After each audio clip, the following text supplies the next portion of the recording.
Hi everybody, this is Rosalie. Sitting at home on this kind of dreary looking Friday morning, and I just thought I would address you and talk to you about my latest release, The Yankee Billionaire's Bride. Um, the book's been out now for a couple of months, and to be quite honest, I've got two reviews. One on Amazon and one on Barnes and Noble. And the one on Barnes and Noble, I thank whoever put that up because that was very sweet. The one on Amazon is a 1-star review, which usually brings tears to my eyes, not the good kind. This one brought happy tears to my eyes because it's so freaking funny. So let me just read you that real quick so you kind of know where I'm coming from today. The reviewer says, "Shame on me for not researching the author on this one. I think Amazon needs to do a better job about sorting out the types of books it recommends. Within the first chapter, there are 2 F-bombs, an unwed sex affair, references to a trade show for sex toys, and the Lord's name taken in vain. Definitely not my kind of book. If your standards are similar to mine, run far away, and I wouldn't recommend anything else by this author. If, on the other hand, you like a story full of this type of filth, enjoy." Well, I'm certainly hoping that you're one of those people who would enjoy this book. So, to be quite honest, I was a little surprised that I had put so much action and so much into the very first chapter of this book. So let me read you that first chapter today and see what you think. See if maybe this is your type of book. And another little side note is this book really has less sex in it than any book I've written in a very long time. I believe there's only one sex scene in the entire book, and it's let's see. Oh, here it is. Here's the book. Oh, yep, there we go. So you can see it's not a thin book. I gotta figure out how to do this. It's the story runs 234 pages. So one sex scene, that's not too much. But anyway, here's chapter 1, just to see if you can see if I did all that in one chapter, because I'm not really certain I did. It wasn't intentional. So anyway, chapter 1 of The Yankee Billionaire's Bride. Roseanne Meadows stood on the busy Las Vegas sidewalk watching the limo disappear with the newlyweds inside. Beside her, she could feel Scott Ramsey's gaze boring into her. He knew something was going on in her brain, but to his credit, he'd said nothing during the wedding. If she knew anything about the man, it was that he wouldn't do anything to ruin his best friend's wedding, just as she would have cut off her right arm rather than do anything to upset her best friend's wedding. But Becky and Ford were married now, and all bets were off. "What's wrong, Roseanne? And don't tell me it's nothing, because I know you better than that." He should. They'd been sleeping together for months. She'd let him get closer to her emotionally and physically than anyone else ever. "Can we go home now? I think I've had enough of Vegas."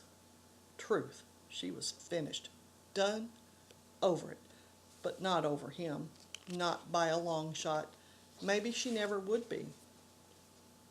That hurt more than anything else, knowing he didn't give 2 hoots about her when every cell in her body ached for him not to be the person she suspected him of being. "You want to go home tonight? Don't you have a spa date with Becky tomorrow?" She gave the man the evil eye. That date had been planned before Becky and Ford had decided on their hasty Vegas wedding chapel nuptials. "Seriously? Becky just got married. Do you really think she's going to want to hang out with me tomorrow?" "Is that it? Are you worried that you've lost your best friend?" She'd certainly lost something, but not Becky. Married or not, her childhood friend would never desert her. Roseanne shook her head. "No, I didn't want to say anything to Bex, but I think I might be coming down with something." "You're sick? Geez, why didn't you say so?" When he wrapped his arm around her waist, pulling her close, it was all she could do not to flinch. 24 hours ago she would have welcomed his embrace, but that was before. Now everything he said or did felt false. "Do you need to see a doctor? I'm sure the hotel has one on call." "I'd rather just go home, if you don't mind." Home, where she could put this latest failure behind her, or at least bury herself in work and pretend Scott Ramsay hadn't ripped her heart out with his bare hands. "Not at all. Our business is done here." He waved his arm, and the limo that had been waiting for them inched up to the curb. He waved her inside, then joined her. After giving instructions to the driver, he made a phone call. "All set. The plane will be ready to go when we get there." Must be nice. Had it only been a couple of days ago that they'd flown from Dallas to Las Vegas in Scott's private jet to help Ford and Becky at the sex toy trade show? Ha ha! There's the sex toy trade show. It seemed like years had gone by, or maybe she was just feeling older and wiser. Scott put his cell phone away and reached for her hand. Roseanne's stomach clenched at the contact and a groan passed her lips. "Are you all right? Can I get you anything? We can stop at a pharmacy if you want." His voice held genuine concern, and for the millionth time since his sister had cornered her at the convention center and given her an earful, she wondered if she was making the right decision to end her months-long relationship with the Yankee billionaire. Maybe Veronica was wrong. Maybe he just hadn't gotten around to asking her to attend his parents' anniversary party in New York next week. According to his sister, Scott had promised to attend. In the face of his solicitude tonight, she could give him a few more days. If he didn't ask her to go with him, then she would know everything his sister had said was true. She was nothing more than a distraction for him while he attended to business in Butte Plains. As soon as he could, he'd hand the reins over to a manager and go back home to his high society parties and glamorous women. "No, I just think I need to rest. You have to admit, the last few days have been hectic." "I thought we'd be here for moral support. I had no idea we'd get roped into manning the booth for hours each day." "I don't think Ford and Becky anticipated how popular their booth would be.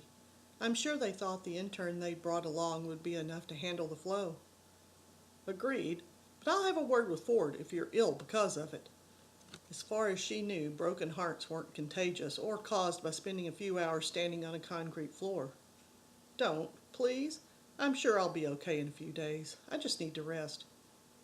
According to Veronica, Scott needed to be in New York by Friday night, which meant if he was going to ask her to go along, he'd have to do it in the next few days. Heck, he hadn't even mentioned that he had planned a trip planned, which led her to believe he didn't want her to know about the party, which meant everything his sister had said was true. Her stomach clenched again. This time she barely managed to hold in the accompanying groan. The limo crept along in the heavy traffic crowding the strip. Scott continued to hold her hand, and rather than argue with him, she let it stay. This was all so stupid. She should just come right out and ask him about the party, but deep down inside, she needed him to bring the subject up first. If he left for New York without telling her about the family event, she'd know the feelings she had for him weren't returned. They'd been sleeping together for several months. Not exactly living as a couple, but still, the relationship was intimate and exclusive, or so she thought. That was the other bombshell Veronica Ramsay had dropped on her. Scott had a girlfriend, or, to hear her tell it, a fiancé in all but the formal sense of the word. Solange. No last name, none needed. Everyone in the world knew the supermodel with a smile as bright as her name. According to his sister, Scott's family loved Solange and expected the couple to make it official as soon as Scott wrapped up his business in Texas. At last they made it to the hotel, packed up their things in the shared suite, and were on their way to the airport and the waiting Gulfstream aircraft. As soon as they were wheels up, Roseanne disappeared to the bedroom in the rear of the cabin. No invitation to join her was given, and nothing about her demeanor or posture indicated he'd be welcome, so Scott remained in his seat, a drink in hand, and contemplated where their mini vacation had gone wrong. The woman who had accompanied who had occupied the seat next to him on the flight from Dallas to Las Vegas a few days ago, was not the same one accompanying him home tonight. He would allow her some leeway for being ill, but that couldn't account for the deep chasm he sensed opening up between them. He was so out of his league with this woman. She was unlike any he'd ever dated. That alone had him wondering what the hell he was doing. None of the others had even come close to making him feel the way this one did, like he would never get enough of her, and afraid he'd never get enough of her at the same time. Fuck, I'm so screwed. He'd known about his parents' anniversary party for months and gone back and forth in his mind whether he should invite Roseanne to accompany him to the milestone event. In Vegas, his sister had brought up the subject, asking to share the limo ride out to Long Island with him on the big day. He'd agreed, mentioning he might be bringing someone. That's when she reminded him of the time he'd made the mistake of taking a date to another such family gathering a few years ago. Before the last goodbye had been said, his mother had been contemplating which set of his grandmother's china she should give them as a wedding gift. He should have expected as much. The woman he'd taken had been just the kind of person his parents expected him to marry. Born to wealth, well-educated, and runway model beautiful. She'd been nothing but arm candy to him. It had taken him months to convince his mother one date didn't equal a marriage proposal. He couldn't imagine what she would do if he showed up with Roseanne on his arm. She wasn't anything his parents wanted for him. June and Gerald Ramsey would never be impolite to a guest in their house, but there was a big difference between rude and welcoming. He couldn't bear the thought of Roseanne feeling out of place. As genuine and wholesome as homespun cloth, she was 10 times better than most of the people who would be at the party, and far above the rest in every way that counted. Which led him to his other fear. His mother was so focused on her kids, particularly him settling down and producing babies for her to spoil, she might jump to the wrong conclusion and start talking about china patterns again. Lord help him if that happened. No matter what, he wouldn't be railroaded into marrying. One of these days he'd take the plunge, but not before he was good and ready. Then there was the very real possibility his parents would inform her about what a screw-up he was. No one could say the word entrepreneur quite the way his father could. For Christ's sake, you'd think Scott had become a criminal or something. They were better now than they were when he was a teenager and talked of going to MIT to become an engineer. But not by much. He could count on one hand the number of kids he'd grown up with who had gone on to finish college. As far as he knew, he was the only one to actually use the degree he'd earned. And gasp, make money. He'd never understood how that made him the screw-up in the family. You'd think his family was fucking royalty or something. Too good to get their hands dirty. Either way it turned out, he'd be screwed, which is why he hadn't mentioned the party to Roseanne yet, and most likely wouldn't mention it. This was plainly one of those situations where what she didn't know wouldn't hurt her. So that's chapter 1 of The Yankee Billionaire's Bride. Love that cover. Thank you, Talina Perkins at Booking It Designs, for the lovely covers for this series. They're gorgeous. She always does a fabulous job with that.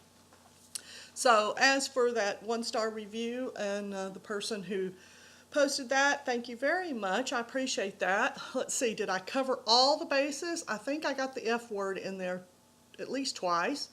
There was mention of an unwed sexual affair, yes, because Scott and Roseanne have been sleeping together for months. And yes, there was mention of a sex toy convention that they were coming from.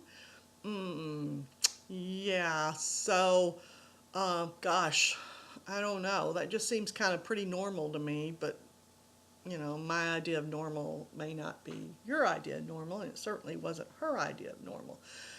So I'm sorry that she picked up a book that didn't meet her expectations. That happens. It happens to me on occasion too, but I refrain from putting up those type of reviews just because yeah, just because it wasn't my cup of tea doesn't mean it's not someone else's. So I hope the Yankee Billionaire Bride is your cup of tea. If it is, I would appreciate you leaving a review. And if it's not, you feel like you need to express your opinion, well, please do that too, because I'm always open for that. Um, a little background on the story too, because yeah, I know a lot of you are expecting sex scenes in my books. And this one, as I said, only has one. It's pretty steamy scene, I have to admit, but there's only one. And I will say that this book took me a very long time to write, a year, I believe. And the reason for that is because I wrote it several times, and I rewrote it, and I threw it out. I literally had written a completely different version of this story and sent it to my editor. And the very next day, I emailed her and begged her not to open it, not to even look at it, because it wasn't the story that I really wanted to tell. I think I had been trying to tell a story that was in my head, but it wasn't Scott and Roseanne's story. And I finally decided, yeah, I should let them talk. And so I did. And this is what Scott and Roseanne told me about their relationship. And there is a happily ever after at the end. You know me, I like happily ever afters. So that's it. Just wanted to let you guys know this book is out there. And and say, yes, I am owning this 1-star review, because, yep, it's mine. I did it. I did all those things, and I did them in the very first chapter. Kind of proud of myself for that. A little pat on the back. Didn't know I was doing it, but yeah, I did it. So anyway, thank you all who have purchased the book so far, and I look forward to hearing from you. Please email me or whatever. Catch me on Facebook or whatever, and let me know what you thought of the book. Appreciate it very much, and you guys have a wonderful day. Bye bye.